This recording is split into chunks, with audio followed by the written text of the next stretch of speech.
জিহাদ মানে হচ্ছে যে কর্তৃত্বটা যেন আল্লাহ তাআলার প্রতিষ্ঠিত হয়।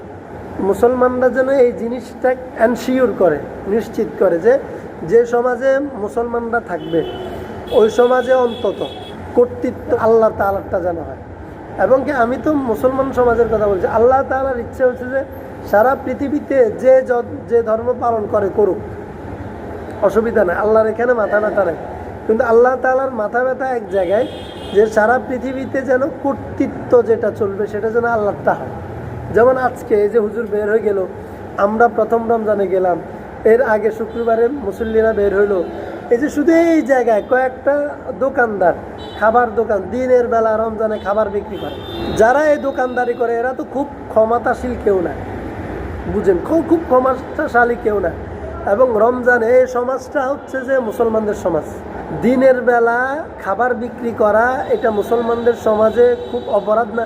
হিন্দু সমাজ হলে বুঝতাম হিন্দুরা ওটা তো মুসলিম সমাজ, এবং হিন্দু দোকানদার না মুসলিম দোকান, তাহলে সব মিলাইয়া দোকানদারও মুসলমান, যারা খানা খাচ্ছে তারাও মুসলমান। তাহলে এই মুসলিম সমাজে তারা আরও মসজিদের পাশে সামনে হ্যাঁ মহিলাও দোকানদারি করে। এই যে বিষয়টা বোঝেন আল্লাহর কর্তৃত্ব কেন দরকার, যে এই মানুষগুলাকে এত মুসলমান যায় বলে আসছে এখনও তারা দিনের বেলা খাবার বিক্রি করে, এটা কত বড় অপরাধ না? এই যে এই অপরাধটা বন্ধ করা দরকার। বন্ধ করবে কে? যে আল্লাহকে মানে সেই তো। এবং এটা কার কাছে অপরাধ? আল্লাহর কাছে অপরাধ, আল্লাহ রসুলের কাছে অপরাধ। এটা তো আর যে আল্লাহকে মানে না, আল্লাহ রসুলকে মানে না, তার কাছে অপরাধ না। যে দিনের বেলা মুসলমান দাবি করিয়েও খাবার বিক্রি করে এবং রোজা রাখে না, সে কি আল্লাহকে মানেনি? সে নিজেরা হাজারোবার মুসলমান বললো, সে তো আল্লাহকেই না মানে না। আল্লাহকে না মানলে সে কেমন মুসলমান? সে মুনাফিক মুসলমান। আর মুনাফিকরে তো আসলে মুসলমান বলে না, বেঈমান বলে। মুনাফিক তো ইন্নাল মুনাফিকিনা ফিদ দারকিল আসফালি মিনান নার, জাহান্নামের সবচেয়ে গভীরে থাকবে এরা, কঠিন শাস্তি হবে। তাইলে মসজিদ থেকে, একটা জুমার মসজিদ, এখান থেকে এত মুসল্লি গিয়ে বারবার তাদেরকে বাধা দিয়ে আসছে, বলে আসছে, এখনো তারা ভয় পায় না। কেন ভয় পায় না? এই মুসল্লিদের কর্তৃত্ব নাই এই সমাজের উপর, ইমানদারদের কর্তৃত্ব নাই, মসজিদের খতিব সাহেবের কর্তৃত্ব নাই। যাদের হাতে কর্তৃত্ব আছে তাদের কাছে ইসলাম নাই। এই জন্য এই অনৈসলামিক কর্মকাণ্ড চলবে। তো আল্লাহ তাআলা এই জন্য জিহাদের বিধান রাখছেন। জিহাদের মাধ্যমে মানে শক্তি প্রয়োগের মাধ্যমে, মুজাহিদের মাধ্যমে মুসলমানরা তাদের সমাজে অন্তত আল্লাহর কর্তৃত্বটা প্রতিষ্ঠা রাখবে। এই সমাজে অনৈসলামিক কিছু হবে না। কারো যদি অনৈসলামিক কিছু করতে হয়, সে নিজের ধর্মীয় পরিচয় দিয়া, মানে সে হিন্দু পরিচয় দিয়ে করতে হবে, হিন্দু, এবং তার সমাজে তার এরিয়াতে সে করবে।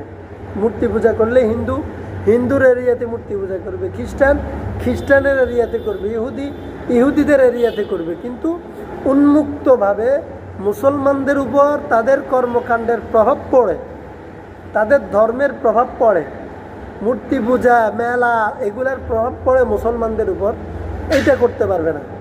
একবারে মুসলমানদের নিরাপদ মানে এরিয়ার বাইরে গিয়ে তারা তাদের কর্মকাণ্ড তাদের মন্দিরের ভিতরে করবে। এটা হচ্ছে ইসলামের বিধান। তাদেরকে তাদের বিধান পালনে, ধর্ম পালনে বাধা দিবে না, তবে তাদের ধর্ম পালনটা এমনভাবে হবে যেন মুসলমানদের উপর তাদের কোনো প্রভাব না পড়ে। কেন? আমাদের বিশ্বাস কি? ইসলাম ধর্ম ছাড়া আর সব মিথ্যা, এটা না আমাদের বিশ্বাস? এটা আমাদের বিশ্বাস। এখন কোনো মুসলমান যদি এই যুক্তি দেয় তাদের ধর্ম তারা পালন করবে, তাদের ধর্ম তারা প্রচার করবে, অসুবিধা কি?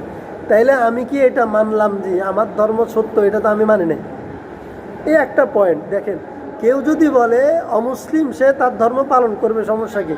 তাহলে একজন মুসলমান হইয়াও তার ধর্মের প্রতি তার আস্থা নাই, তার ধর্মকে সে সম্মান দেখায় নাই।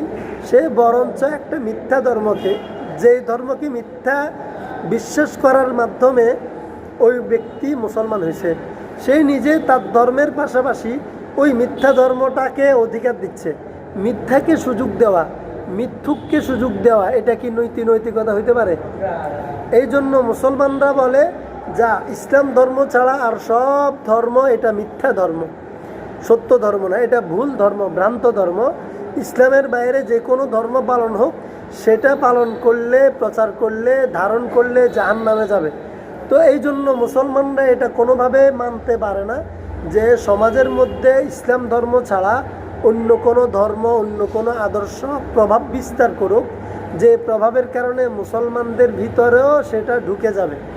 আর মুসলমানদের ভিতরে ঢুকলে মুসলমানরাও তো আস্তে আস্তে ভুল পথে যাবে, জাহান্নামে যাবে। মুসলমান তো জাহান্নামে যাওয়ার জন্য মুসলমান হয় নাই। এজন্য জিহাদের বিধান যে মুসলিম সমাজে অন্তত ইসলামের কর্তৃত্ব থাকবে, যে সেখানে কেউ রমজানের দিনের বেলায় খাবার বিক্রি করবে না।